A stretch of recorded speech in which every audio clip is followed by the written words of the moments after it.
where are we at on Patrick Williams? Because Ayo Dosunmu needs a new contract, but I can see it with him as a point of attack guard that you could put in there, at least to move Austin out of that role for the time being.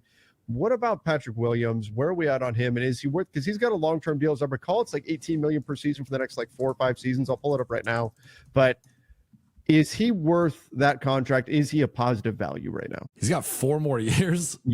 3 more years. So 3 more years after this, all at 18 million flat. That's an interesting contract.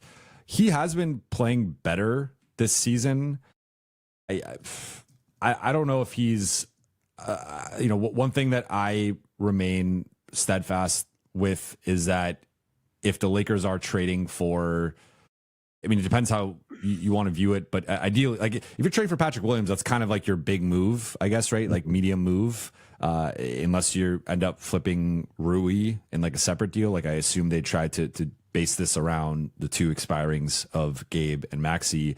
And if like that's your swing, I just don't know if Patrick Williams is a closing 3-and-D guy against OKC or Denver or Houston or San Antonio in like, game 5 on the road, you're down 5 points, 3.5 minutes left. Like, do you want Patrick Williams out there? I kind of lean on the no side. So I think ideally you trade for the player that you feel better. Like I feel much better about Herb Jones being out there. I feel better about Andrew Wiggins being out there. I feel better about Dylan Brooks being out there. We don't know if those guys are available. We don't know. And obviously they're going to be more expensive, but I think it's the combination of like not being quite sure and him having 3 additional years.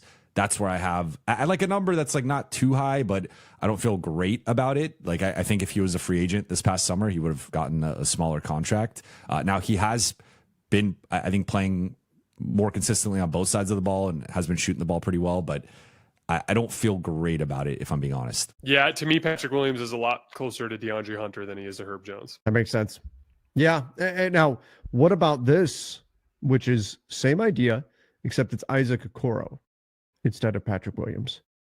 Now they traded Lonzo Ball for Okoro during the summer, but Isaac Okoro, 11 million this season, 11.8 million next season. That's it.